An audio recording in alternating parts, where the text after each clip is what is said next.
Hi. Hi. You're live. Can you hear me? Yeah. What? Yes, I can hear Oh. you. Can you hear me? Why is there somebody watching? I didn't tweet this out. Doesn't make any sense. You probably have subscribers. I don't have any subscribers. Oh, yeah, I got a couple. I guess. Alright. So we want to start or what? Yeah, let me get the video queued up. I'm also trying to tweet it. I was out shopping with my mom for a little bit today. It was fun. And so she's going to try to watch along. So maybe she's the viewer.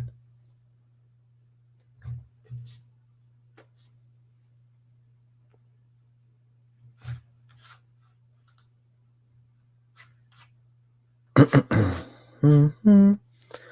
Oh, come on. Paramount. Why aren't you loading? There you go. I hate that Paramount Plus for what I don't know. Maybe I it's my spent settings. 15 minutes before this almost losing my fucking mind because the goddamn Crave app wouldn't load. Oh, so we're going through the same thing. So I'm like, huh? Like right before I have to do this, like it's not low, and it was like 10 fucking minutes, man. I had to unplug my TV and everything. I'm like, fucking Crave and its stupid fucking app. There's your viewer. It's Braxton. Hi, Braxton. I'm not supposed to get ads. What a bullshit. Although Why it do is you an get? ad for Lower Decks. So I guess they're doing a promotion, not an ad. Weird. Yeah, it was really It weird. seems like I'm not coming in at all. Like you can't hear me. I can hear you just fine. Oh, okay. Yeah. Because I'm talking and okay, never mind. And what? No, the bubble thing isn't moving. Okay, it is now. But I had to yell to get it to move. You sound really loud to me. I don't know. Ask Braxton. Yo, Braxton, how does PJ sound? Does he sound good? Is he louder than me You or know, not that this loud? this is one of the reasons why I stopped subbing to Streamyard. For one thing, I'm like a crazy person for paying to do YouTube. Uh, with like 56 subscribers and like no videos.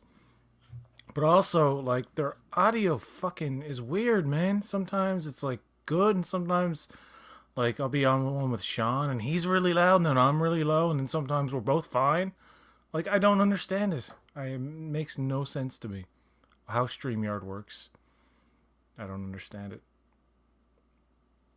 Okay, we both sound good. Yeah, I think so. Son of a gun. Son of a gun. All right, so the episode is Into the forest I go. I go. Yep. So did your shitty CBS All Access or After it, yeah, Paramount Plus app work after? yeah. It's like so you can only get Star Trek on the inferior apps like fucking Crave and Paramount Plus. I think I have to just get the Blu-ray for the next two seasons, All, because all the international folks like they have like the good quality Netflix. The mhm. only the only three streaming services that have impeccable video quality without any kind of bullshit is Prime, Disney Plus, and Netflix. Yeah. Everyone else sucks. Like All right, one more makes no second here. sense. Hold on, PJ. Can you stall? I just want to tweet about this. I'm so Okay. sorry. I hate to do this to you. Thank you. All right, where is So this? my bathroom stall story.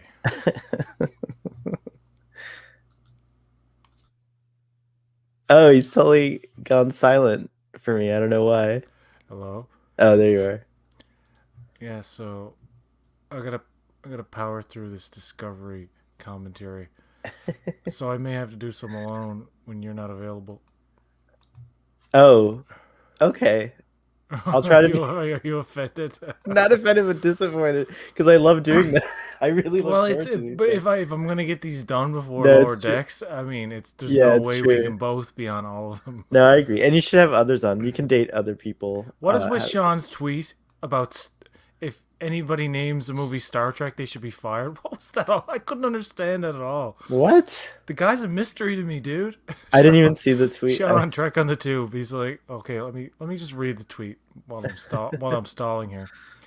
He says, next time someone wants to make a Star Trek movie but not have a subtitle and just call it Star Trek, fire them. At Viacom CBS.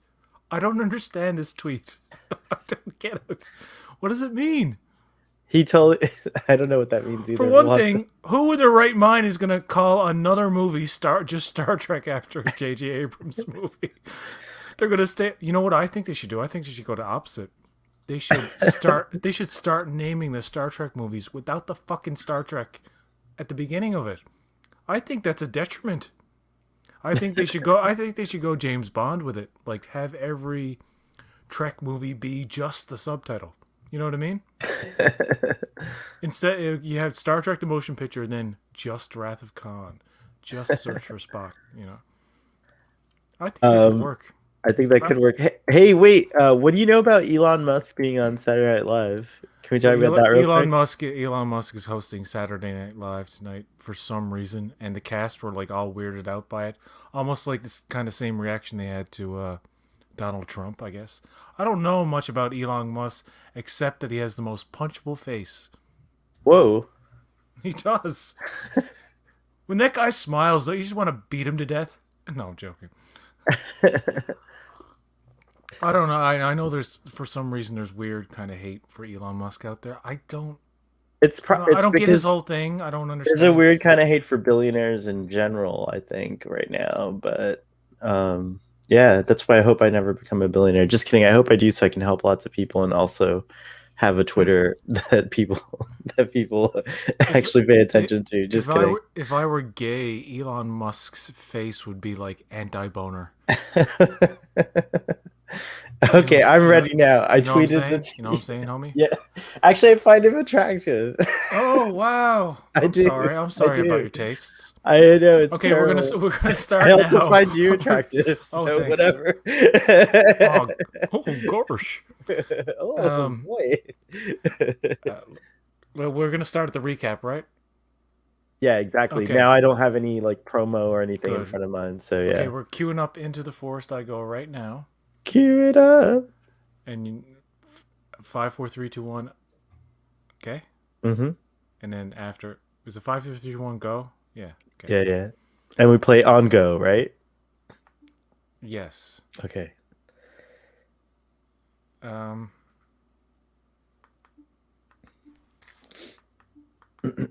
the fuck? Oh my god. There's always something. Oh, there's always something.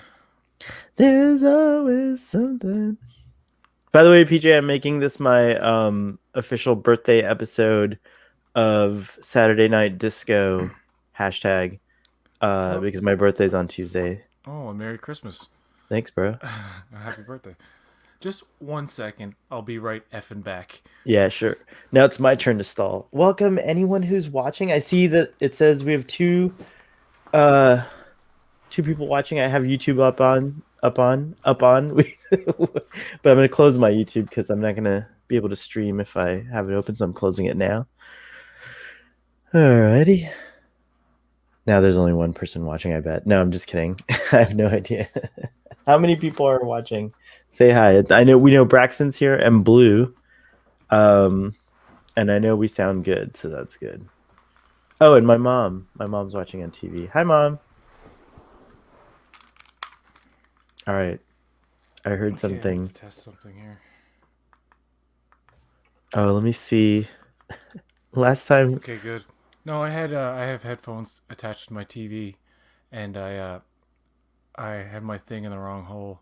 I mean the jack. I jacked it in the wrong hole. I mean the headphone jack was in the wrong hole in the back of the TV for the headphones. Fuck me. Anyway. Okay. All right. I've got it queued up now. All right. I'm ready to go. 1 second. ROFL from Blue Sparrow. All right. Let's do the countdown. Okay. 5, 4, 3, 2, 1, go. Previously on Star Trek Discovery. Something has been happening to me. Do you want me to do a little count just to see if we're in sync? Okay. All right. 17, 18, 19, 20, 21, 22. As you're seeing the numbers, it's literally like dead on. Nice. God damn, we're so in sync. It's gotta be May. It's gonna be May. That's the Klingon ship of the death. That's such an intense guy. Oh, he's Vulcan. Starfleet's highest I forgot. priority. Makeout session in a campground. I'm drinking a Mai Tai, by the way, tonight. You ever had one of those? I've had a Utah. Is that real? Is that real? And also, I'm showing myself on camera real quick. Pavins. This is what I look like in real life. Oh, hey, look at you. Here, all right, there you go. What is that farting noise the Discovery's making? I don't know. Retreat, Captain. That is an order. He's so breathy. To destroy the transmitter.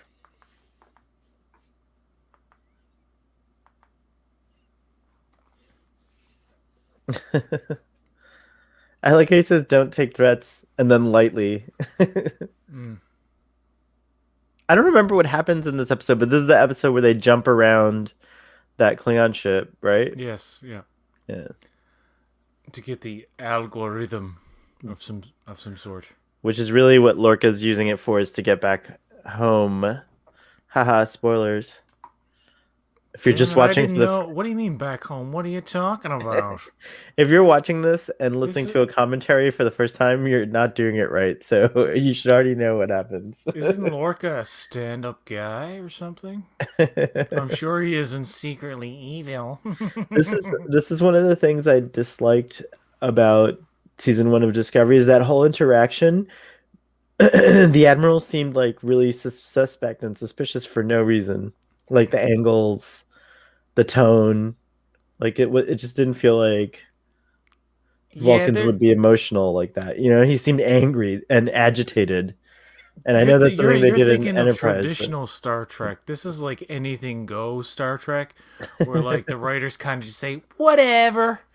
But really, you can't blame the writers, right? It's in situations like that, it's all about like whoever chose how to present it. Of course, Starfleet Boy, nobody's to blame. No, there's lots of people. Nobody's responsible for the atrocity that is this show. No, I'm joking. The whole team. I think it's good, but it's decent. It could have been so much better if if there was a singular like David Lynchian vision. I'm not saying like David Lynch, but like if you watch like he directed every episode of the last season of Twin Peaks, right? Right. And it definitely has a consistent tone. It makes no sense really, but that'd be amazing. I know that's like not. I like that Star Trek is bringing in directors and giving directors opportunities. So there's like a lot of directors, but it would be fun if each season was just one director. You know, that wouldn't be a bad idea. It's just the fact that there would need to be more time allotted, I think, to the whole production thing, because I don't know if one director can handle a steady flow of directing every single episode of a season. But then again, you do have the actors who are working these friggin' committed to it, 12 hours days or more for so long, right? So season 1 of Star Trek Discovery, directed by Steven Spielberg. It's not even about the director so much. It's about the showrunner, and he's the one that, you know, dictates to the directors. Well, this is the tone. This is where it's going. Don't veer off to what am I trying to say? Don't veer off too drastically in any kind of like independent direction where you're like putting your own like style to it. You know, I mean, you can definitely tell when Jonathan Frakes directs an episode because there's less light flare. the camera is still a lot more. You know what I mean? Uh, Yeah, he I has a can't pronounce his style. name. Osam. Osunsome Olatunde Osunsami, I think that's his name. Now, if you didn't tell me what episodes he directed, I could probably guess from Yes, watching them because he's a very stylized I director. feel like Hannah Lee Culpepper's like that too on Picard. I think she's good. I wish she was given better stuff to work with sometimes because By she the is way, good. directed by Chris Byrne, whoever that is. I'm not Yeah, sure. who's that guy? Who's that guy? Who's The Chris first Byrne? I've actually noticed that name, and this is one of the Braxton's better having a episodes. So, yeah. This is a good episode actually. Oh, look at that. I'm drinking mango white claw, says Braxton. Yeah, I'm not sure if you read that comment already or not. I don't know. I was about to read it. This is a good techno babble scene. Yes.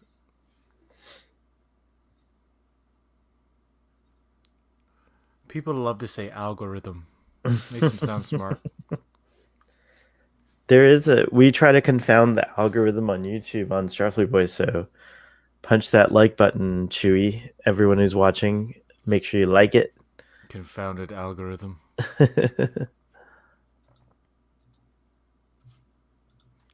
God, every time I watch Shazad Latif, I'm like, dude, get some acting lessons. No, I'm sorry. I'm sorry. I'm sorry. I'll lay off.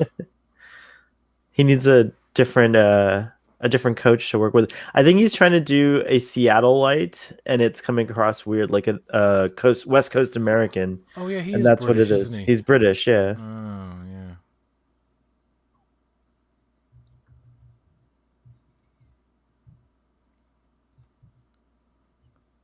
But we do have a spore drive.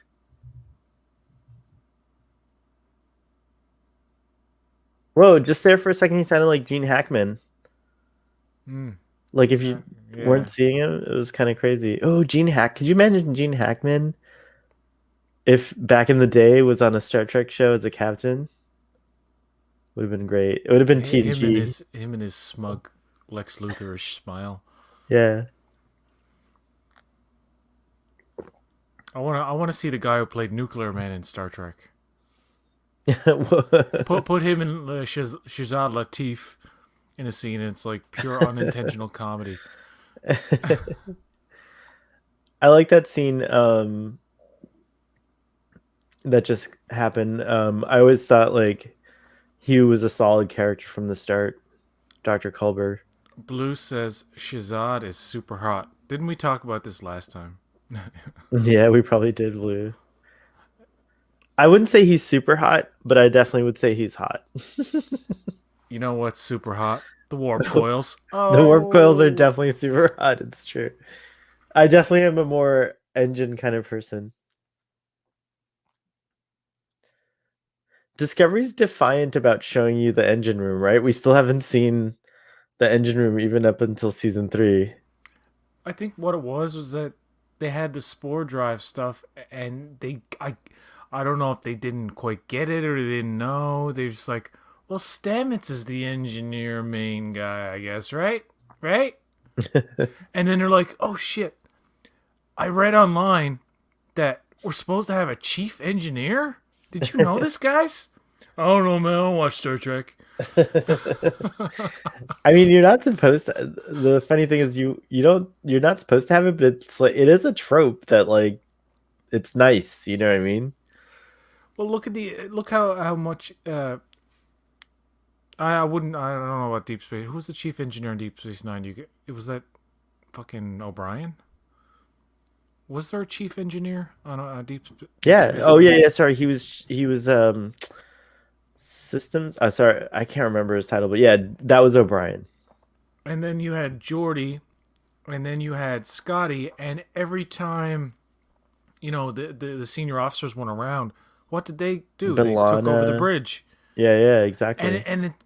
I don't know what it is about this stuff that I don't quite understand Starfleet anymore, and the chain of command. The chain of command is very loosey goosey in newer Trek. I find it's not as strict, and people are just like it's more about feelings. The chain of And command is kind of like that in TOS a little bit. There's yeah, definitely like a, you know what I mean? Like it's not as defined as. I wonder if that's why they did it like that. Might be interesting little defense for Discovery. I wouldn't kick him out of bed, but Shazad has a weak chin that makes him not so handsome. Oh, I gotta pay attention to his chin now. So 133 jumps. That's crazy. Let's see that chin. Oh yeah, I see what you're saying. see when he says that out of the question, Yeah, it's like in retrospect, it's like, ah, yeah, he doesn't want to risk her. yeah. And it's like, it's interesting thinking back now, like he's madly in love with this woman the whole time, and he has to hide it. And it's weird. Is he madly in love, or is he just fucking like sickly infatuated or something? Like he, Well, think of it this way, like they were like lovers in another dimension, so it's a weird thing. You want to protect her. they It's were it's the same thing that happens to lovers in Burnham and another Saru dimension. with Philippa, but in reverse, in a way. You know what I Let mean? let me guess. You don't know who the bare naked ladies are? I do actually. I do know. Oh Jesus Christ! That's a surprise. I Because do know every that. American I ask doesn't know who the tragically hip is. Really? Like what the fuck? I mean, like I'm not like A going to legendary concerts. legendary Canadian band, and like so many Americans are like, "What's that? Tragically hip? Never heard of it." But a lot of people know. I guess Trooper. You know Trooper. We're here for a good time, not a long time. Yes, yes, yes, yes. Okay, good. I'm satisfied. The some of those effects, by the way, did you know those are actually projected onto that glass? Like it's filmed in camera. Oh yeah, I saw some of the Ryan's intakes. They did one with Discovery where the screen Hmm. malfunctioned. It wasn't like projected like that on the glass, but it was like an actual LED screen. Hmm. And Burnham's like it glitches, so she's like she's trying to play along with it for some reason. It's like, but I don't. I never agree with this thing they do with every future property. Transparent screens. They make no sense. They're not practical. It will never work. Nobody wants it. The only reason you see it in the future shows and is because it just looks good. It has no Yeah. there's no practical reason. Now, it could be different like if the way you're looking at it, you don't necessarily see through it like the way it's seen in reverse. That's kind of cool, but they don't do that. There's also I have to say though, like the way they present them on Discovery, they're really bright and sharp. So I don't know. I'd have to see it in person They to almost really seem like a know. safety hazard. Like somebody could really hurt You could themselves. you run into a transparent screen. Does it? What did you think of the speech at the time? It made Uh, me off to Lorca. I don't know. I find a lot of speeches in this show. Some of them are good, but a lot of it's just like fluff. Like empathy, feelings, tears, crying. It's like, what? This is Starfleet, motherfuckers. I hated the warp tunnel in season one. I remember just watching it now. It looked over overdone somehow. You know what's funny about this Klingon shit? That the sets and that they built for it, and like a lot of the props, nothing after this ever meets that level of detail. Mm, Of like fine detail. I mean, I'm not mm-hmm. saying like they didn't put effort in to make new sets for later seasons, but like they really fucking went all out with the design. And I don't Yeah. mind the ships. The ships are pretty cool and whatnot, but It's interesting, like you can see the discovery back there, but something about it looks cartoony and not real to me. I think the effects in season one are the weakest. Yeah, I would agree with that. You get into the first few episodes of season two, you notice a difference. Oh no. Here we go. 133 jumps. What were those little things? Oh, just asteroids, I guess. Weird. Oh, the mission was cool. I remember now. It's funny how Tyler tells Burnham, these glowy things that we're going to activate now, I'm telling you, Burnham, what they do. Like Because she you're should only know. finding this out now. You didn't question what these little things were before, but I'm just telling you now. It's one of these things where they do in episode 1 where it's this explaino vision, but it's not incorporated into the dialogue in a natural way, so it actually sounds like they're talking to you, Yeah. like as Oh, if like that's in case you're quite like, if they didn't have these devices, somebody online would have complained like, well, how come the Klingons aren't detecting their life signs? They didn't need these glowy elaborate things on them. They really didn't. All they needed was a throwaway line like, we have a fucking life form inhibitor or some bullshit. or a mask, And just like a this thing, digital mask or whatever. now see this. Oh my god, this is a stealth mission, right? It's a Mm-hmm. stealth mission. I like this episode, by the way. Don't get me wrong. I like the whole encounter with her and Cole. Is it Core or Cole? Core, yeah. Are you sure it's not Cole? Never Yeah. mind. Yeah, You're it's thinking of Core. Call the Conqueror, maybe. Yeah, okay, Core. No, actually it's yeah, Cole Shah is the dad, so this is Cole, I think. Okay, Cole. Yeah, Cole, yeah. I like the Core is interaction from with her. TOS. Yeah, but it's like the inhibitors or whatever that they're using. Okay, I can accept that they're big because they're probably really complicated or something. Mm-hmm. But the fact that they light up, they make noise, and you have the voice like inhibitor activated. It's like, Oh, that's isn't right. this supposed to be a That's a good stealth impression of device? the that's a good impression of the Discovery computer, by the way. Inhibitor activated. Working. It's like a very like kind of, they do that yeah. in the original series. Remember when the computer was Yes, dear. yes, dear. That was something, yes, something with the word yesterday in the title. The guy from the past is in the jet plane. All of our Yesteryear, yesterdays. all of our yesterdays.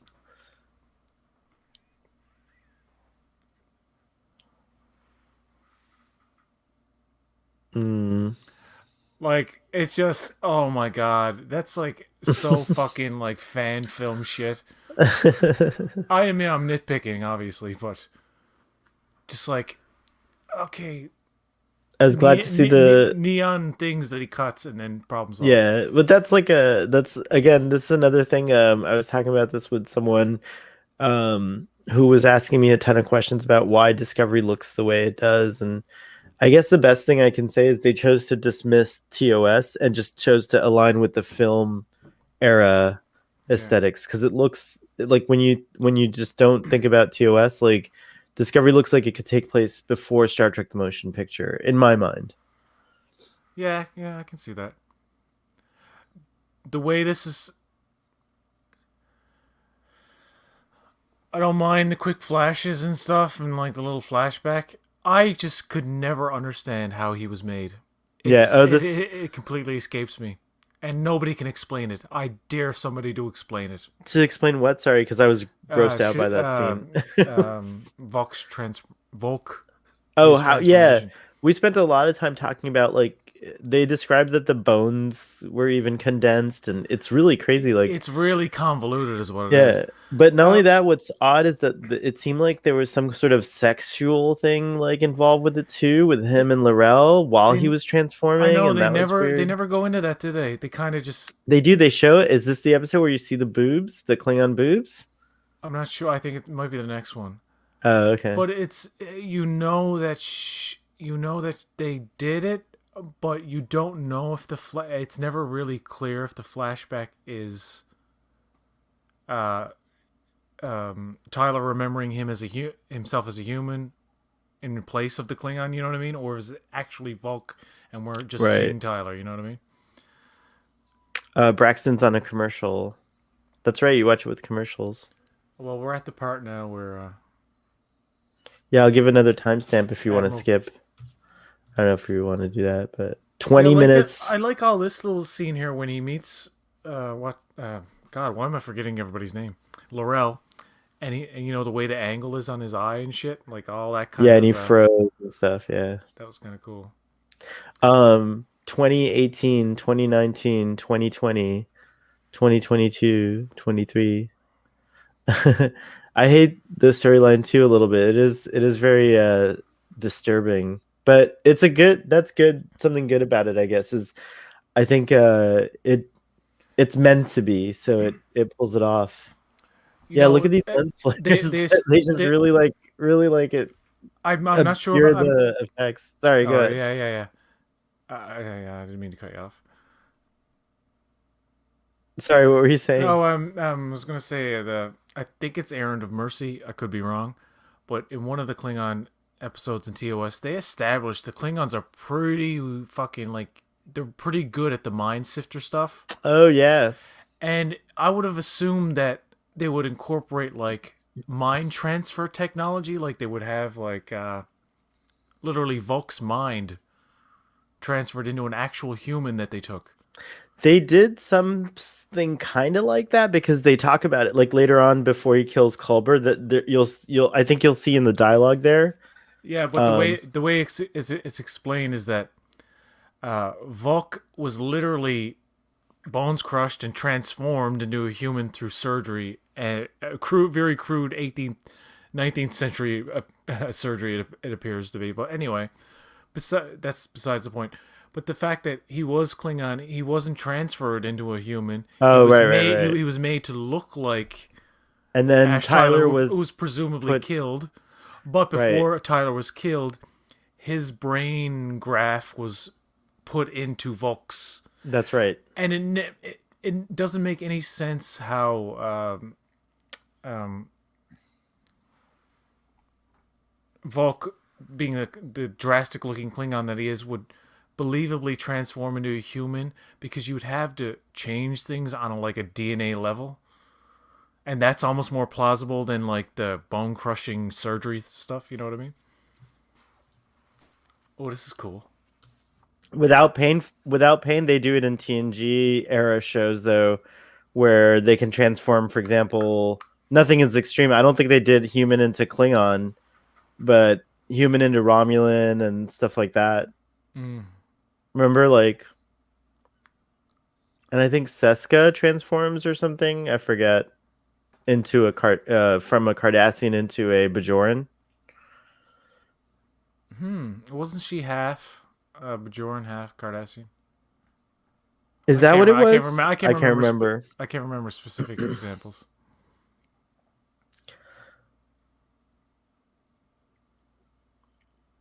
Like, what's up with the plastic bag Plastic bag. in the flashbacks? There's like a Oh, bag over his face. it's I just love Cornwall. flashy visuals. I would rather have had her die in this episode than the way she dies. Do you know what I mean? Like, Yeah. it didn't come off as heroic. I don't know. It came off as unnecessary. As-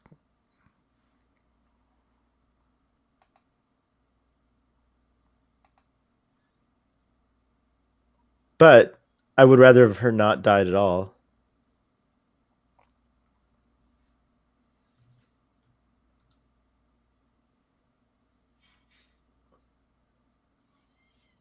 Man, look at him. He's really There's a clearing in the forest. That's how Oh, they that's go. right. Culber's like, I shouldn't have let him read Alice in Wonderland last night.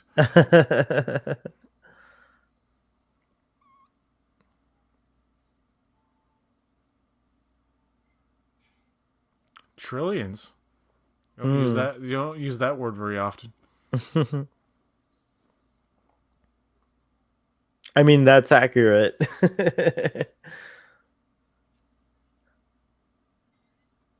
I love you too.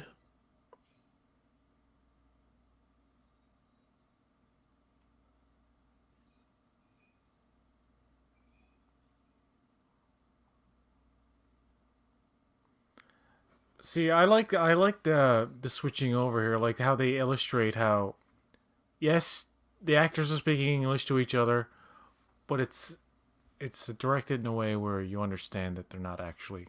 They do it in season 2 where Laurel is speaking to all the Klingons in Klingon, and then like the translation changes Hmm. on the screen, so you know it's like converting over. Oh They do right. they did that in Star Trek 6. Yeah.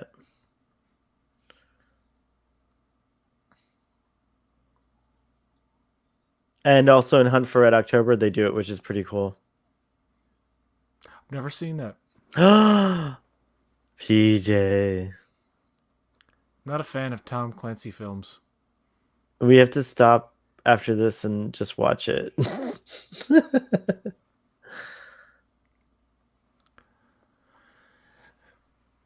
What's up? She's like trying to be like human ingenuity. What's this actor's name again? Kenneth Mitchell. Yeah, Ken Mitchell. Yeah, it's he did a pretty good job playing different roles. Like he I agree. plays. Doesn't he play this role his own or Tyler's son, Yeah, right? and this character's father. And this character's father, yeah. And then he also played the scientist guy in season 3 that's in the wheelchair. So he's pretty cool. He's got a lot of roles. I'm the one who killed him. Wahaha. That was one of the things I think also that's weird is did you notice they growl like they sound like actual animals when they I growl like hate that. yeah, I do too. I dislike that. And they modify Laurel's voice sometimes, where it's like they add like a little bit of Growls. razzmatazz. Yeah, Razzmatazz. it's like hey guys, less is more sometimes. But I That's was what like how like that. Klingon. Go ahead, sorry. No, no, go ahead. Oh, I was just gonna say I was like that Klingons actually growled themselves, like like like Worf getting mad. Like I want to hear the actor growling, not like an animal growling. Yeah, you could imagine like there'd be a little bit of assistance, like nowadays with like Worf growling. Like it does sound kind of cheesy when the actors like they're trying to play alien so much that it almost looks a bit strange. Like Worf does this thing where he's like, "Yaw," he does that a lot. Yaw with the pain sticks. it, Yaw. it was great to hear his voice in Invincible. Yes, a lot of great voice acting. Mark Yeah, Hamill. Mark Hamill's in it. yeah, insane. I was every time I saw the guest list, I could hear their voices too. It Walton was nuts. Goggins, Stephen Yun, Yep. what is it? J.K. Simmons, Sandra Oh. Mm-hmm.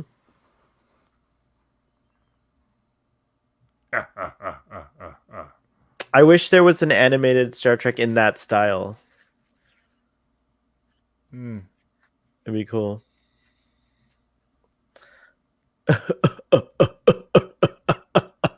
Sorry.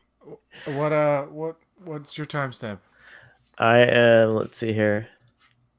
28, 49, No, 50, exactly. 51, 52, 53.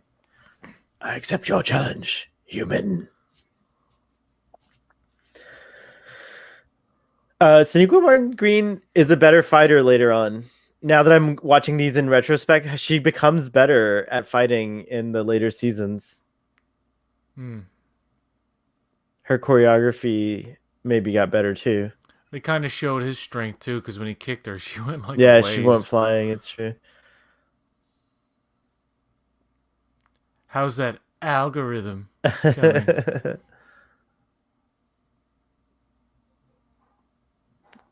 We're about to get a crazy story with Ariam in season 2. Someone we were all wondering who the hell she was in this season.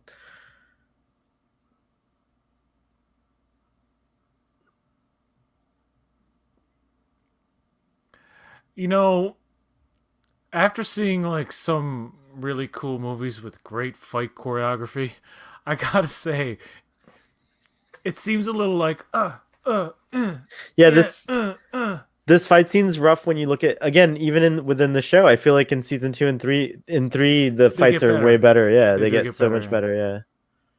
Although I can't recall that many actual physical fights in season 2. There was the one on, I guess not fights, but just action sequences. I guess you're right. I don't remember, but I Like feel like there was when one with she Leland, right? Like there was a fight scene with Leland yeah or yeah something. and Giorgio and stuff. Yeah, Season 3, her fight with um with Book Book. Yeah, is really good. I was about to say her fight with Burnham, but yeah, that seems more like quick paced and just more real, because you see in this fight right here, like when it happened, it was kind of like you could see Ken Mitchell kind of wait for the cue. You know, you can. Right, This is right, a bit right. faster here now.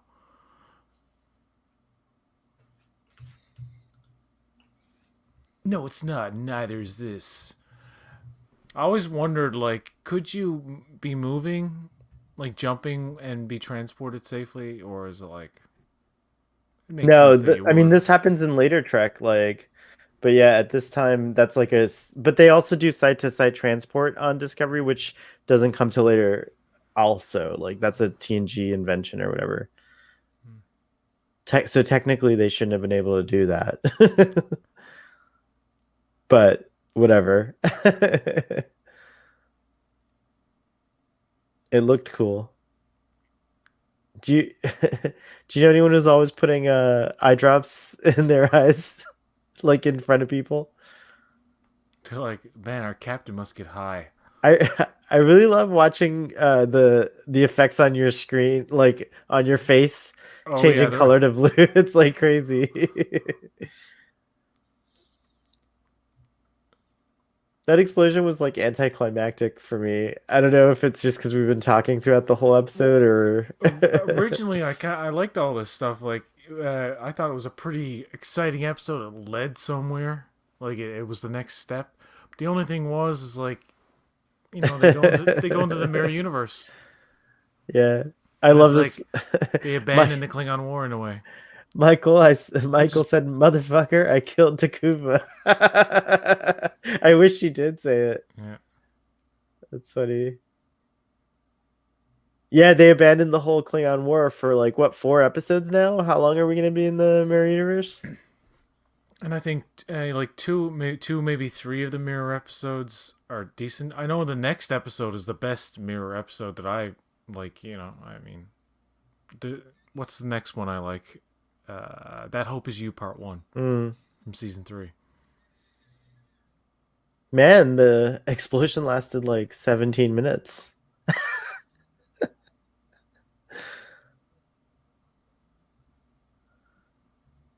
Oh, an emergency medical shuttle.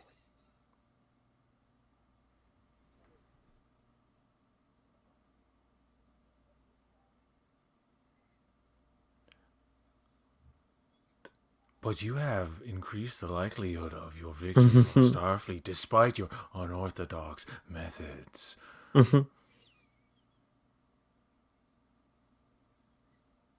You have a slightly different edit than me. If you were saying something live, what they were saying on screen. That's Hmm. interesting. I'll award you with the Legion of Honor. I look forward to congratulating you in person. Is that what you have?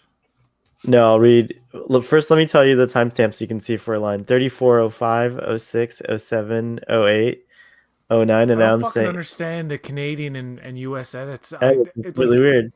And then look, so Why? now my guy's saying, now he's like looking down, transmission ended.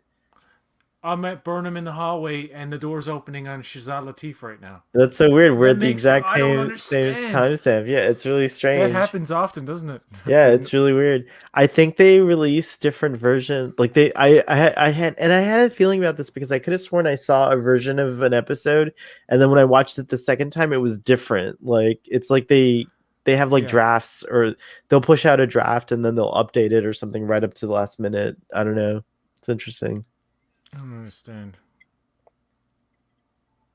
I know Picard. I'm pretty sure Picard is exactly the same all around. Mm-hmm. For some reason, Discovery, and even there was one instance with Lower Decks Yeah, where there was a caption in the American version that and said not two in the weeks later, Canadian. and then in the Canadian and possibly the Amazon Prime International version, they're like, "Yeah, we don't need to tell them. They would just figure it out." But those Americans, they're gonna need a caption. Oh, but that's I think part of the maybe the edits might have to do with market research or something, where they're like, maybe this country wouldn't quite understand this thing, so we might have to like cut it down or like fucking. I could see where it could also be like maybe some countries have um, violence compliance, and then others have sexual compliance things. Like, so maybe to get that rating in Canada, you have to do certain things and edit out certain scenes that you can get in the US. I could see that happening. Do you know the little story that the Space Channel, uh, before it was CTV Sci-Fi in Canada, that aired Discovery on TV, um, they used to air it in the daytime, but in the daytime, it passed before a certain hour Eastern Standard Time. I think it's 9 or 10 o'clock. I'm not sure, but you have to censor certain things, Hmm. and then like after a certain time on any kind of channel, it's all everything's good, right? You can Mm-hmm. have like F words and nudity and whatnot. Wow, ever since But Braxton said that, I can only look at Shazad's chin his and weak think chin. it's a weak chin. That's crazy. What was it saying? Hold on, before you, I don't. You were talking about like how they daytime versus nighttime. Oh, Braxton, do I have a weak oh yeah, chin? you Just don't have a weak chin. thank you. Uh, um. Anyway, the Space Channel got in trouble Oh, because they had Tilly like in the afternoon or morning or whenever it aired saying this is fucking awesome, and you're not allowed to hear the F words in the daytime. ah, You know what I mean? yeah, yeah. And they were like, and so I guess somebody assumed because it was Star Trek, like they wouldn't have to go through it and like censor an F word. But there you go. And then of course, Laurel's nipples at one point I think maybe aired in the daytime, but I think they only got as far as the third episode or something before they realized, oh shit, Mm. can't Thanks, do that. Braxton. Blue wants to know if Star Trek should do a graphic F scene. Thanks for saying F, Blue, so I didn't have to say it. Oh, Uh, you're like in Game of Thrones where like they cut to a woman getting like her fucking guts banged out. And she's like, ah! It's like, I think no, that's I what he don't want that in means. Star Trek. I think Never, that's what he never. means. If they do it, it'll probably be on Picard because that's the adult show. Hmm. You have a scene of like Culber and I didn't even like Culber and Stamets. I didn't like the sex scene in Nemesis. It creeps me out to this day. Oh, the rape scene. Yeah, I Yeah, don't the like any. rape I scene. Yeah, I, I yeah. hate whenever Star Trek goes into rape territory. Like It's that episode of terrible. Yeah, TNG with the testicle fucking people. I call that's them. They have the things in their head, and that's they're always right. doing this thing. That's right. And the absolute worst episode of Star Trek Enterprise is the rapey Vulcans. Yeah, yeah, yeah. I This is fucking beautiful. hate that. I believe Robbie also really hates that episode. Yeah, I think so. You I said the think a same. lot of people hate that Hate that episode. episode. The Yeah. guy who plays the rapey Vulcan, it's like torture to watch this guy. Like talk about like just ugh. And like like to Paul and like her, yeah, Addiction stuff. and yeah, like Troy in Nemesis, that whole Mm, thing. mm. Imzadi, and it's like, Yeah. and you know what? The whole thing with her guiding Worf's hand and saying, "Remember me," like that. There's no payoff there because it's all cringe. I did like her acting though when she's like "Remember me" and she's crying. It was like really good acting on Marina's part. But yeah, you're right. This I can't get over how pretty this is. See, sometimes there's like really beautiful lighting and scenes.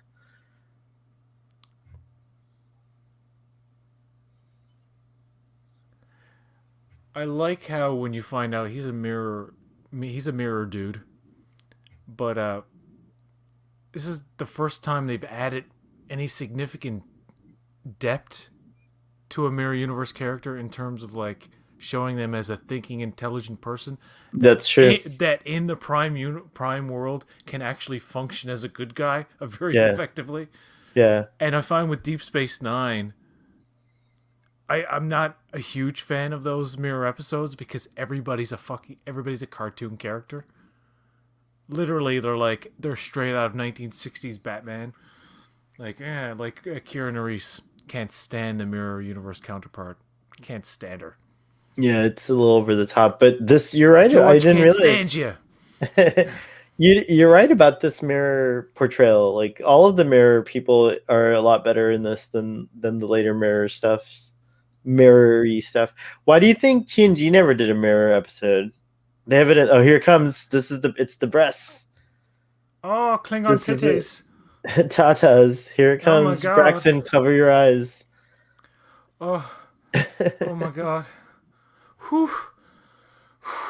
This is pretty explicit. Oh, there was the side boob, and now the top view, and a scream See, that sounds like a cat crying. different edit. You didn't see it? No, I saw it. It was just earlier. Oh, interesting. That's so weird. So what are you? I'm on. Here, read your timestamp. I'll tell you for a long. I keep calling him Shazad. Burnham's asleep and Tyler's next to her. No. Oh, weird. Really? Right now, Tyler is walking up to Laurel, and now there's more little flashy stuff. He just entered. His hand is being shown. He's walking up to this like middle panel. Can we continue these commentaries knowing that there's two different versions of Discovery? Yeah, because we get the same gist. Yeah, I didn't realize that. Yeah, it's crazy. No, it's good though because anybody who's watching, right? They could have either version. That's true. So it's good and it's best of both worlds. No pun intended. I think Culber is the bottom in his relationship with Stamets. That's interesting. Culber I see Culber as the top. No, Culber is definitely pounding that ass. Yeah, that's interesting. I mean, I don't know. I think they're versatile, of course. Braxton. They could be. I think they're verse, but more dominant is Culber in my mind. I'm gonna say something that's probably gonna cancel me. But I would imagine, like, where Culber like works out and he's like really super ripped and muscular. That's a hot kiss. Secretly behind the kiss is done now. It's a weird edit, isn't it? It is so weird. He's talking about Starbase 46 now or something. Caecilian opera. I bet you like Culber is like the Mr. Slave to Mr. Garrison, where he's like he makes him put on like all the like a harness and stuff. And puts him in a harness and stuff, puts a ball gag in his mouth, and Stamps is just like fucking like with the whip. So I think Culber's like, I love it. The master and slave thing, I think it's also called the sub-dom, dominant submissive. I'm not making fun. I mean, that's a thing people legitimately into. Yeah, totally. But I'm just having fun, like thinking that like behind closed doors, Anthony or Stamets is like the dominant one, and Culber's just like, yes, master. And then, but when they're outside, right, when they're in public and stuff, they're like, let's just keep it cool, okay? Don't make me out to be the bitch like we are in the bedroom. Professional in the streets, dirty in the sheets. Are you seeing the frost? No. No. Okay. I was going to say that's I'm on the bridge. Nice effect. This was cool. Yeah, the jump was insane. Now I'm seeing the frost. That's so weird. We're at 44, 06, 07, 08, 09, 10, 11, 12. Culber's twitching. Yeah, this is totally different. Burnham just woke up. That's crazy. That happened like 30 seconds ago. That's crazy. I wonder why it's so different. I can see them all, infinite permutations. He's about to say that online. I love Culber's scanner, by the way. You see it better in season 3. Yeah. Braxton says 70% of muscle queens are bottoms in my experience. That's what I was thinking. I don't know. I don't That's putting people in a category. But you know what I mean? Like, I don't think that's untrue. There is like a gay sort of like, I guess, is that a stereotype? I don't know. I mean, I But think if you were like one of these guys who like really is like all about like, oh, gotta be ripped all the time, then like maybe like sex is a big thing for you because why go through all that pain and trouble if you don't want to be like worshipped or like subjugated in some way? I guess I don't know. interesting, interesting. I have no idea. I'm talking out of my ass. No pun intended. It could be just a side effect of working. Like, I don't know. Yeah, it's a good point. I've never had a body like that, so I'm actually speaking about things I have no experience or knowledge of. So I'd like cancel me, okay? you won't be canceled. All right, so that's it. That's it. We're in the mirror universe. Yeah. That was a good discussion commentary, and we learned a lot about how the episode Okay. is cut differently. That's crazy. And we learned a lot about the private Bottoms lives of. and tops. We did. The next episode is Despite Yourself. Can I ask you, as a gay person, Yeah, yeah, yeah. these idiots who, and I do mean it when I say idiots, who are all like, they're putting a gay character and they have a gay doctor and it's too gay and they're kissing on camera. They're shoving it down our throats. And I'm thinking, yeah, you'd like to have something shoved down your fucking throat, wouldn't you? But you know what I mean? Like, I Right, right. don't see any, like, has anybody not seen Shameless? I don't understand that in 2021 or even back in 2017, I people are think there's a still like, layer. ah. I'm like, Shameless has like some of the gayish, hardcore shit. Not all the time. It's not all about that. I mean, but there are two characters who are they're straight acting butch guys. They're both great. I mean, you know what I mean?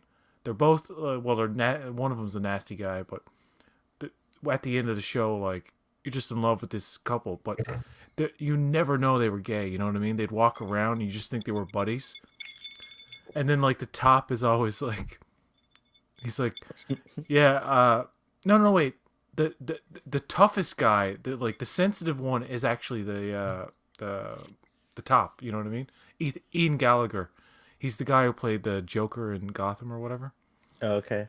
But I have a and theory the about really what you're saying. hardcore one is the bottom, right? It's funny. This is weird. Like they kind of the Shameless reverses those kind of stereotypes and whatnot. I like But that. like, I have a theory about why people think it's like kind of forced or whatever. Because I just watch my family's reactions to gay characters, and even though I know my family like is cool and like they're like very progressive and like accept gay people and stuff like that, what I've noticed is that like if you're straight, it's very hard to relate to gay storylines. So when there's an abundance of it, it feels like, you know, I think I can understand it. It's like the reverse of what I felt watching TV growing up, where I was like, oh, this is boring. I totally ignored or checked out of all the love scenes in like the majority of love scenes that are heterosexual love scenes. So like people were always like, oh, that was a great love scene. And I was like, oh, I didn't even pay attention to it. And I think that's kind of happening in reverse now that we're seeing more diversity of like sexuality on screen. Like, you know, not unfortunately, sorry, I was about to say unfortunately, but the reality is there's more heterosexual identifying people. There's more people that identify as heterosexual than bisexual or homosexual. So it's going to be hard for audiences to really fully embrace a full-time gay character. It's always going to be a niche type of thing, but at the same time, I think it is good to have exposure because it's going to teach a lot more people that when you do encounter a homosexual or bisexual couple, that you can start to like feel like, oh, they're just like me, you know, in some yeah, way. So that's what I think is going on with like the haters. They're just I uneducated and they don't know, so they're like expressing themselves in a weird way, like, but they're probably just trying to say like, I have no interest in watching two dudes make out, which I could understand, like a straight guy not having, you know, well, and you know what I mean, like, I hear stuff. I've heard stuff like somebody not stop watching a show because one gay thing or one dick showed up or something, and they're like, oh, I can't handle it. I'm Yeah, like, that's yeah. okay, you're a bit. That's a bit weird. That's well, no, it's not weird. I think that's No, no, it normal. is. You know It what I mean? is. Like, It yeah, is weird that somebody will not literally enjoy I something, and then something yeah. gay comes along, and they're like, "No way, I'm out." I mean, I'm I'm like, that's immature to me. That is that's you do exactly what it you is. don't have to be a certain gender or a certain sexuality to relate to certain relationships on screen. You're I've never had 100%. to I've never had to look at a guy and a girl and say, well, that guy's a lot like me and that girl's a lot like a girl I would get, and that's the only way I could. I know what you're You're saying really though, but lucky though, because I was like that. I was immature like that when I was younger for lesbian stuff. Like I couldn't. What was that L Word show? I couldn't be bothered to watch it at all. Like I was oh, just like, speaking of yeah, lesbian stuff, here's a great example of a show beating you over the head with it, not meaning to, but trying to be a little too progressive for its own good. And I'll explain what I mean. The show Ellen, remember she came out in one season. yeah. I never watched that show. See, there's another example. I watched the I show from watched like a beginning to couple end. I actually episodes. Oh, really it's liked cool. Ellen when I was a kid. Oh, very cool. She was cool. She was. I agree. But see, the problem with that show is that when she came out, and even the creators, and I think the people who worked on the show would even acknowledge this too, that it became all about. It became nothing but about gay as an identity. You know what I mean? It became almost preachy. It started where like she came out and everybody was cool and her friends are were weirded out a little bit, but they had to get over it, and it was all fine and good. But then I watched this on Disney Plus. I'm like, oh yeah, after she comes out, it's just like that's all it is. It very rarely goes in any other thing. And I actually looked it up, and I think it was Laura Dern who was on the show. Or, no, not Laura Dern. Yeah, she played Chad. her. Oh, that's right. No, it was Laura Dern, right? Yeah, That who played yeah, her but girlfriend. yes, but it wasn't her who said it. It was a fuck. What's her name? Sonny and Cher's Daughter, Chaz Bono. son now. Son, right, you're Yeah, right. Sorry. Chaz Bono. Chaz Bono. Yeah, Yeah, you're right. and I think he commented on it how like it was just it lost its identity. Like before it was about characters, and then after it was just about the gay issue, because it was the '90s and everybody had to be told over and over again that it's okay. You really didn't need to be told over and over again that it's okay if you had a half a brain in your head, but I guess some people are very old fashioned and stuff. Even when I was a little kid, people were surprisingly progressive about the gay thing in certain ways because they would always somebody always had a relative or something, right? So it's always like, oh, we know about it, and we just don't discuss it a lot. But you know what the weird thing is? Everybody used to say this back in the day when I was a kid. I always used to hear this from adults who thought they were being woke, I guess. They're saying, you know what? There's nothing wrong with that.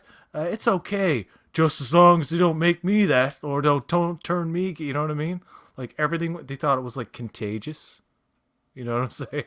Oh Like yeah, they yeah. actually did. They did think that like it was a thing where it's like, if you had friends and you hung around with them, then they would turn you or something.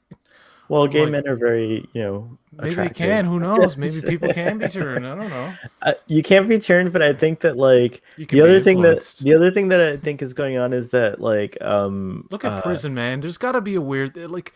I think How's a guy turn into Kinsey, a gay man in prison when he never was before? You know what I mean? Like a bit. Kinsey, the doctor or the scientist the researcher who was doing research on sex in I think it was the 60s or something like that. Did Do you they? know? Is that the show that they based it off of? There's a Show show, but I know there was a movie with what's his name? Qui-Gon Jinn. Who am I Qui-Gon thinking? Jinn? What's his name? The actor. Liam Neeson? Liam Neeson. Thank you. If I'm not mistaken, there was I saw it, but I can't remember. Jeez, it was so long ago.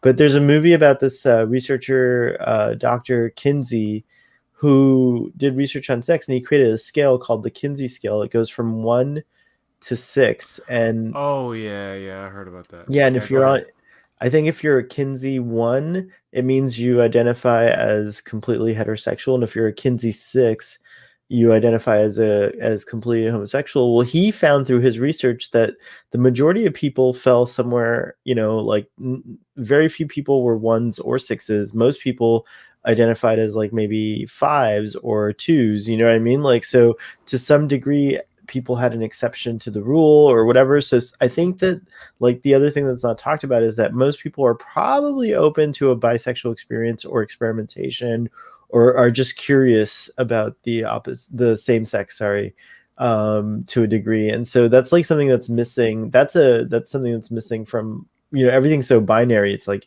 you're straight, you're gay, you're like this or that, you know what I mean? Like Yeah, it's there's a not a little lot too of, black and white. Yeah. yeah, there's not a lot of characters that are just like maybe curious, or you know what I mean? Like I think we need more of that in TV too, to kind of balance it out. There's too much. Not all the time, but you can see in some things there's too much of an effort to stamp a character with a label and say Mm-hmm. that's pretty much all there is about them, and that's it. Right. A great example. This is not a gay thing, but it's a race thing. There's a documentary. Alfre Woodard, who played Lily Mm-hmm. in First Lily Contact, Sloan, yeah. she described what it's typically like to get a script where she's, one of the characters, and it'll have like the one character, the main character, very descriptive, like really deep and shit, right? You got to see this. It's on YouTube. This clip, and she goes in all this like woman in her blonde, beautiful, 5 foot, whatever, very descriptive. And then it goes down to Alfred's character, and it says black woman, and that's all it says. Mm. It's like it's like the person who wrote it, like, is either afraid or just doesn't know how to describe the traits of a black character. Like, I don't Right. understand. Right. But yeah, that's a great. Actually, you know what? Can I find that clip and play it? I don't know. You probably could. I You have Braxton. time? Yeah, I do. I totally have time. Braxton I says, know it's veering off. I'm sorry. Go ahead. well, Blue's like, this is such a great discussion. I'm a 5, and Braxton says, I'm a 6. I'm an 11, guys, by the way. Just no, I'm a 6 also. I'm a 0. I find human beings quite disgusting. You're like done I'm with like humans. asexual or something. God, what is that documentary? Oh yeah, okay.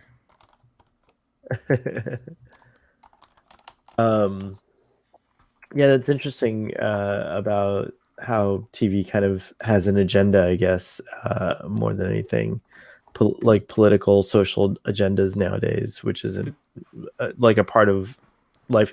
The Expanse doesn't seem to do it. I don't know. I don't feel like they have an agenda, but The documentary is called Black Hollywood. It's from 1984. I watched it like a couple of months ago, and it's like a fascinating watch. You see Nichelle Nichols in that movie where she plays pardon the phrase, head bitch in charge. She keeps the hose in line, man. That's exactly what she does in the movie. But it's talking about how how black women in the 70s. It's like, well, what can we cast them as? And it's like, yeah, stereotypical like bullshit. Like, they actually go through like, I'm trying to find the clip. God damn it! Actually, you know what? I'm gonna show them this. Okay, never mind. I got the Alfre Woodard clip. I don't know how oh, much cool. of this documentary I could show, but there's some parts in this that are fucking gold. What is it called again? Black Hollywood, 1984. Oh, It's cool. An uploader called Real Black, as in REEL Black. On Here YouTube, we uploaded go. it. I gotta queue it up. Share screen. This is fascinating. I love this documentary. I'm gonna go full I didn't know it screen for this. existed. I just stumbled upon it. I don't know why. Let's see. God damn it. Bear with me, folks. All right. Audience, what was your favorite part of that episode we just watched? And what do you think about sexual preference representation in TV today. Okay, I'm gonna play it. Tell me if it's too low. All right. Is that good? There's no sound. Oh shit! I forgot. Damn To it! share My sound, bad. yeah. She's so My pretty bad. though. Look at her outfit. Wow. Oh Jesus! Landing Alfre I'm Woodard such an in amateur. landing Alfre Woodard in First Contact was like a big coup. I feel like she was probably like one of the most famous people Star Trek, like famous actors that Star Trek has had. Her, Malcolm McDowell. It's pretty cool. There we go. All right, let's see. You care about me and you're gonna let me go away? Sound good? Yeah, There aren't little any low. jobs. No, leave it here. It's fine. There's It's fine. plenty of parts, but people do not have the courage, by and large, to cast across the board. As long as there's films being made, there's Her parts of natural black people in accent them. was pretty interesting. But most, by and large, most This is where she casting describes directors, the script. producers, It's very and good. I think this is the part. I and hope. networks, they do things like this. On a breakdown, the agents get a breakdown, right, for each production. Oh, yeah, the It'll breakdown, say, yeah. Sue, a light-headed Sorry. vegetarian blonde who sometimes reads Hess when she's, sweeping the floor. Bob, he's, I like her he's natural a accent. lowlife. He has the mouth of a sailor, and he can't quite come to grips with the fact that he only has one leg. And then it'll say, Janet, a black woman. See? That's true. So that's crazy. when they know to call. And then if they call, they might call everybody from Yeah, I do love A her to Z. natural accent. Cole. I know that all the white actors that we as blacks She was know, in the, she love, was in and the Omega admire Man, Rosalind. are strong Yeah. in that Okay. industry. Argue with me. This is a cool wanna find documentary. I definitely want to see this. This looks awesome, and I can't believe it was made in behind this the scene. in the I'm 80s. just gonna quickly motion try to picture. find 1984. I'm gonna try to find the Michelle Nichols clip. Oh yeah, I'd love If to I see can- that. There's Oh, a lot this of is good awesome. stuff in here, and there's a lot of great interviews, man. We have been merchants for many years. We This is God cool. damn This it. I wonder if it's also on an HD stream anywhere. are That's black cool. accountants or black managers. He's just so happy to be considered an idol within the society. He doesn't understand. Oh okay. I hate when it doesn't show the preview image. Oh, You know what I'm do you only get that at damn 720 or whatever? I don't know. And these weren't shown in white communities. These were made for us, shown in these little black theaters. I like Stop this screen little. for a second and cue it up again. Just let me show you one last part. Alright. I might have to stop screen because of the copyright. Yeah. That makes sense. You got so much scratching on it, it doesn't really matter, I guess. Oh, I found it. I found it. Oh, this... Yes, I'm going back to full screen here. Oh, you know what? It's right after the Alfre Woodard thing. I didn't even Oh, cool. realize. I could have just okay. left it playing. All right, share screen. There's my warp core It's back after there. by the interview after Alfre Woodard.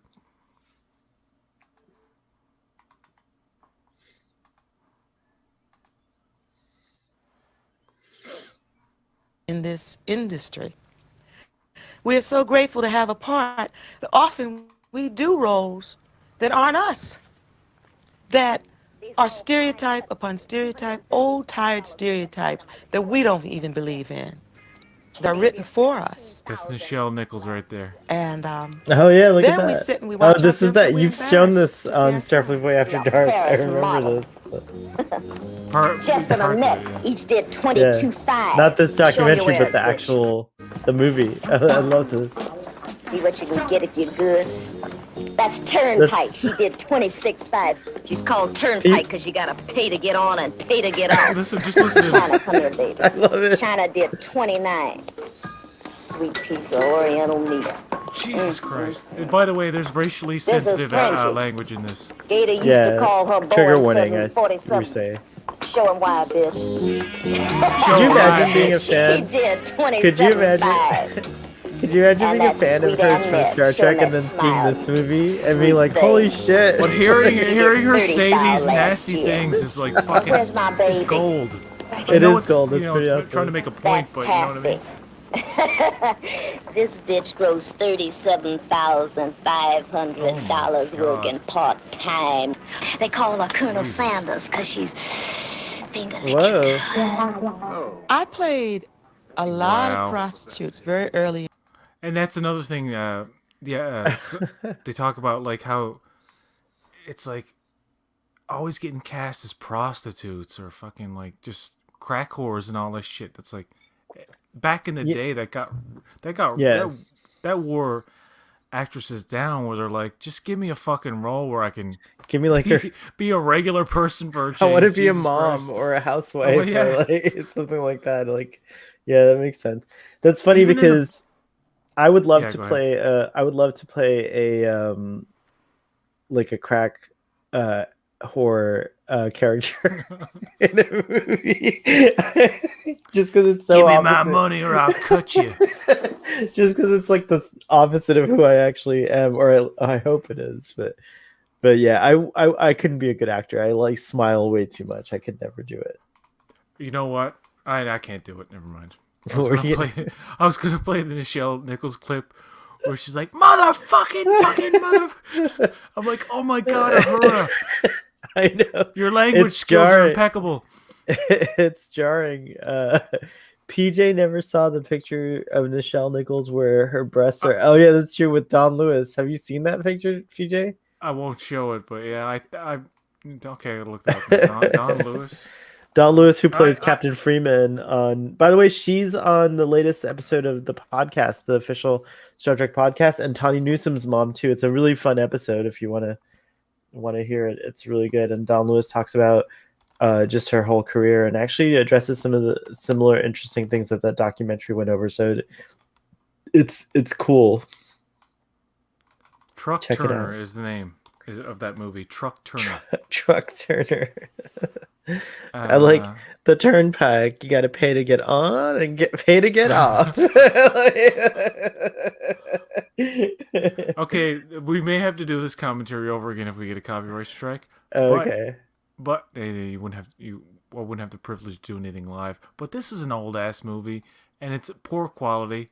So I just got to show a little something from this film, if I can. I know this went totally off the rails, but I'm loving it. PJ, This is Nichelle Nichols in Truck Turner. Mommy, you ain't gonna keep this shit together with Gator gone. Come here, you little black bitch. Fucking bitch. To me, I tell you Like, what this you is can harsh. and can't do with it. It You is. understand what I'm saying? I'm impressed. I was leaving. Shut up! Now all you whores sit down. I want to talk to you. Huh? Anybody thinking She's about pissed. leaving here is going to find my left foot square up their ass. Do you understand? Oh my god, you just her saying these things, it's insane. Is it just that your internet's doing that buffering thing, or was that a copyright strike? No, I think it's. I think you broke the internet. I have changed it. No. See all the Bob Ross? Shut up, you junkie. Yeah. Shut up, you junkie whore. I love that gigantic photograph. That's the pimp, right? I guess. I don't I know. have to see this movie. I don't know the context, but I'm just guessing that might be their boss. That's what we're gonna stay. I got important business out there today. And when I call you, I want you to come out there and shake your asses proper. You hear? She's scary. I wouldn't want to work for Get her. out there and make it look good. And Raquel, take that fucking jacket This off. must be the scene Oh, I love leading when she up curses. I to. love when she says the F word. I Yeah. feel like she's guest starring on Picard. It's true. This must be the scene that leads up to the scene we saw in the documentary. Oh yeah. Let's take a look.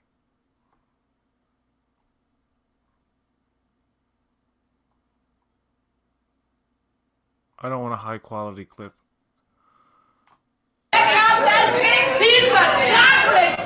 Oh no, that's too loud. Oh, fuck it. See Yeah, all you get, baby. I remember. This ain't Sears Roebuck, nigga. Oh, This ain't Sears Roebuck. where's Oh my Gator? goodness. Gator who? I owe him some bread. Oh, well, you give it to me. And if I see him, that's I'll give it Isaac to him. Hayes, That's enough Yeah. fun. chef Total up my from bill South Park. and let Frenchie pay Yeah. for it. You're damn right. Frenchie!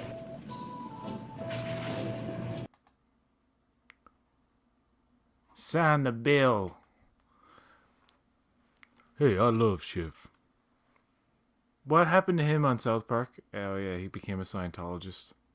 Oh And yeah. they totally eviscerated him in an episode. Basically called him an Braxton L. says Ron this is Hubbard awesome. kind of guy. I don't understand people and like why they follow sick fuckers. They don't know. What? They don't know. They think Zetons or whatever are inside of our bodies, and they believe it. It's crazy. It's funny. Zetons will take Is it us everywhere. Zetons, or Zetons or something? I forget what it is. It's like some crazy thing. Thetans. Thetans. Thank you. These Oh, yeah. Thetans exist within your body. They are the souls of dead angels, long past. Kal-El, my son. He's a boy child. His cells will be drunk in the radiation. the boy child. He's Barry's boy child. Jesus Christ. I'm glad I did Christmas that Day. commentary with you. Robbie refuses to go past Superman Returns, which I understand, it's fine, but we did that commentary for that movie. That was so much fun. Oh, we got to do I don't know if I still have. Crave had Superman 4. I love how Gene Hackman's voice is also the voice of I have your voice. I am powerful. And he's like, just shuts the blinds and like he dies. We're cool, Uncle X. All right. My favorite line by Nuclear Man is, I will hurt people. And then my favorite Superman line in the movie is very similar, where he's like, my God, the people! Or something. He says, this is the people! He's like screaming, the people! That's right. Have you seen the original Nuclear Man? No. There's a whole fight scene that they filmed with the original dude on the streets. And it's like, it's ridiculous. You're going to laugh your ass. When you think that the one they put in the movie was bad, you should have seen the one they cut out. That's funny. It is like literally a joke. It's like I don't know. I can't describe it. It looks like crazy. Anyway, I'm kept you long enough. It's been nice. Thank you. It was a fun stream. I look forward to Despite Yourself next. By the way, yeah, that's a good one. I just want to recommend a TV show Oh that I yeah. recently discovered that I didn't quite expect to be as good as it was. And there's a lot of SNL people on it too. And it's like, wow, this is SNL if SNL was actually really funny. Like, literally, the Michael Che, the show's called That Damn Michael Che, right? Yeah, I'm gonna check that out. And it's the best thing in years in terms of sketch comedy. Not only like is it smartly written, but it's actually funny. It's really good. And it's deep. I'm gonna watch it right before SNL. I guess we have an hour. I have an hour to And they do get that. into all the COVID stuff. Like, it's all very contemporary. Contemporary. It's really good. Very cool. Anyway, thanks, Blue and Braxton, for hanging with us. Hey guys, thanks so much. Nice hanging with you. Yeah, nice hanging with you, Braxton and Blue. At least we played some clips that were Star Trek related. I mean, it was a Oh yeah, 100%. Alfred, you can't. I mean, come on. It's super Alfred Woodard and Nichelle Nichols. Super cool. And I discovered And I documentary didn't when I I watched. didn't know that N-word was going to be said in that clip. I just randomly played it. You're safe. sorry, It's I'm historical. sorry. It's a historical document. Like, you can't do anything about it. I then, didn't write the script for the movie. It was a in case you different didn't time. know. It was a different time. And also, that's like language changes throughout the generations. Like sometimes, like the word jerk meant something different. It didn't mean, masturbation. And, at one time it meant you served soda. It meant you were up to all kinds of shenanigans. Shenanigans. You were a soda jerk, remember? Back in the 50s. Oh, yeah. So, yeah. What was that? What was that word I used earlier? Oh, yeah, razzmatazz. Razzmatazz. I like using the word jamoke whenever I remember it. It sounds like a racial slur. It does, but it's not. You jamoke. It does sound That's like in the movie, there's a Martin Scorsese movie where the Italian guy says to the other guy, it's like, you're a mook. Hey, what's a mook? He called you a mook? Yeah, what's a mook? And it's the whole thing. It's the first like Robert De Niro movie he did with fucking Martin Scorsese way back in the day. Streets of something. I don't know. Something with the word streets in it. Mean Streets. Mean Streets. Yes, Harvey Keitel is like little boy. He's like they're literally like teenagers in the movie. Robert De Niro, Harvey Keitel, and all these people. Yeah, it's great. Anyway, I'm rambling. We should have ended this long ago. Oh yeah. See you later. Bye. Bye.